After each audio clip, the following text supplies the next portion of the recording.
Some comedies just capture a universal truth about a certain time in our lives.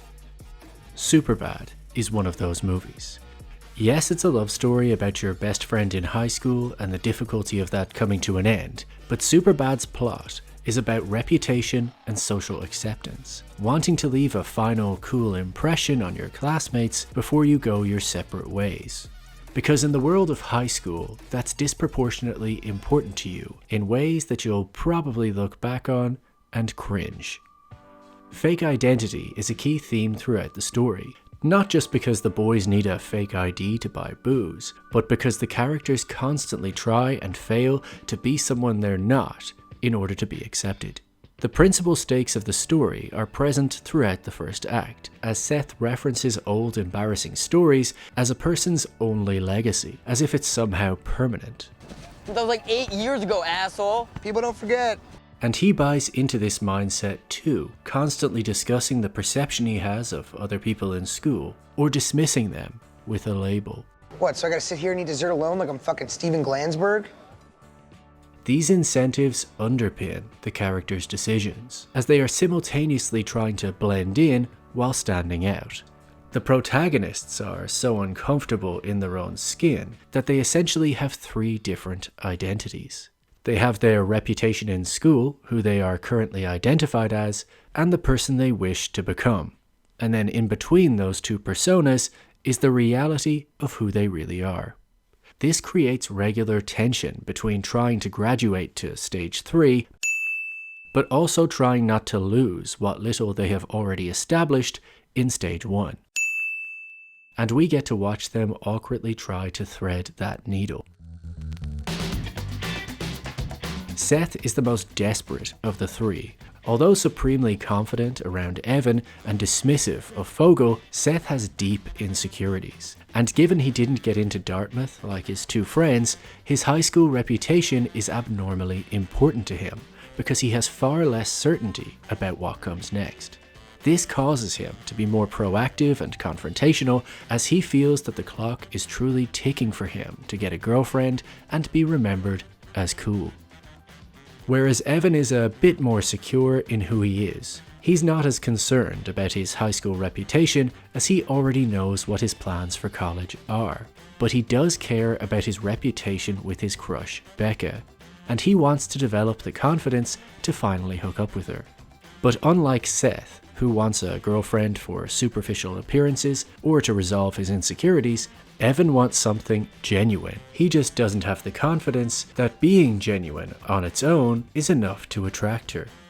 So the solution to both of their problems becomes alcohol. If they can get alcohol for Jules's party or drink alcohol with the girls they like, then they can be perceived as cool and more attractive, or the girls might just lower their standards. We could be that mistake! And unfortunately for Seth, the only way they can access this alcohol is through Fogel, the least cool character of the 3 who has a brand new fake ID. It's a simple setup that only works because of the audience's mutual understanding of high school values. One party shouldn't be such a high-stakes event, but as a teenager, it often feels that way, as the boys now must provide alcohol for the party, and if they fail, not only do they tarnish their reputations, but they also squander their chances with the girls they like. As in high school, these outcomes are inevitably linked. So let's take a look at how Superbad captures the social awkwardness of high school in these characters' quest to be accepted. The boys are always talking about sex to one another, as if it's the most important thing anyone could ever accomplish. They talk about it confidently and obsessively, because they don't really know anything about it, but know that if they manage to attain it, then they will have graduated to adulthood. These awkward but relatable moments where there's always an equation to how close they have got to the ultimate goal, as if each detail matters. You got like 24 hand jobs. Yes, and 3/4 of a blowjob, and who's counting, Evan? But because they build up the idea in their head so much, it makes it harder for them to ever relax around girls. And the boys get caught staring in awkward ways that teenagers do, or getting hypnotized while walking behind them and getting caught acting weird, in what I consider the funniest line of the movie. It's 10:33. What? While Seth is always saying and doing outlandish things to give the impression he's experienced, Evan is more caught up in trying to come across as a good guy. Because being rejected publicly would result in humiliation, he tries to hide his feelings behind kind gestures and regularly stutters over his words. But when she asks him what he was doing over the weekend, Evan exaggerates to sound cool, always using the idea that he was drunk or getting into nightclubs as a sort of currency. Although he has such strong feelings for Becca, he almost can't stand to be around her out of a deep fear that he's about to screw it up, causing him to run away from her, rather than risk being around her too much, as he then might be exposed as a liar or uncool.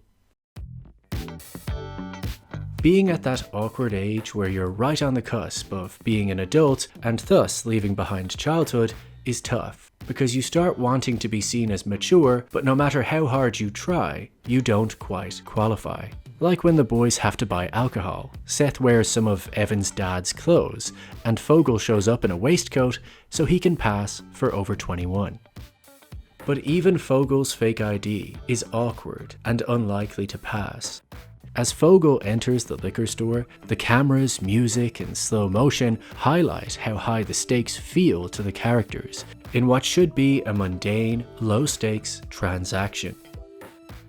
As an inexperienced teenager, everyone is overselling their level of experience so that they don't come across as out of place. Like when Fogel tries to talk to the clerk about adults' alcohol things. You know, I heard they recently decided to add more hops to it. And later, at the adult party, when Evan gets trapped in a room with a bunch of drug users, he's mistaken for Jimmy's brother, who happens to have a reputation for having a beautiful singing voice. And because Evan is so scared of the drugs and the idea of seeming out of place, he goes along with it, just to fit in, despite him not even knowing the words to the song. Which is hilarious writing, that we can take someone who trips over his words at the best of times and now trap him in a room performing for a bunch of violent drug users. Throughout the story, there is this theme of fake identity and social validation, whether it be Evan's false portrayal of how he spends his weekends to Becca, Seth acting like a pro at getting booze, or Fogel using his fake ID.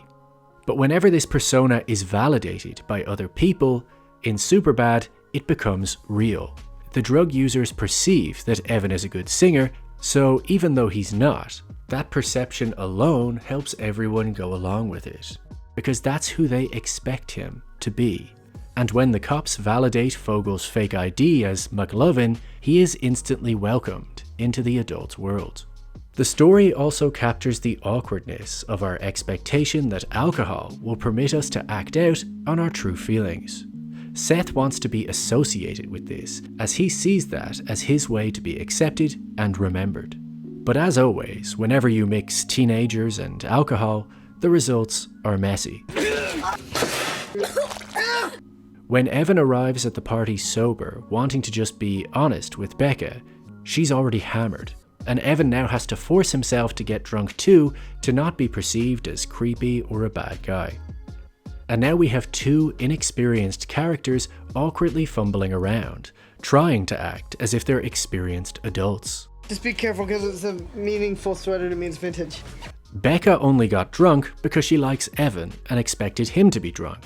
Everyone already knows that Evan and Becca like one another, but because they are both too afraid to admit that, they have to use alcohol as an excuse in case it doesn't work out to avoid embarrassment. You know, I actually don't remember much. I don't remember anything. So weird. And in Seth's case, he discovers that Jules actually doesn't drink, and therefore won't hook up with him because he's drunk. So Seth's fake ID as cool drunk guy doesn't give him access to Jules in the way he thought it would, meaning his discomfort in himself limits his opportunities, in the same way it did for Becca. All because everyone is pretending to be someone they're not in order to be accepted. And that's how Superbad captures the social awkwardness of high school. Because whether you're sober or drunk, you're still inexperienced, uncomfortable, and figuring things out, while buying into the idea that everyone else around you isn't pretending too.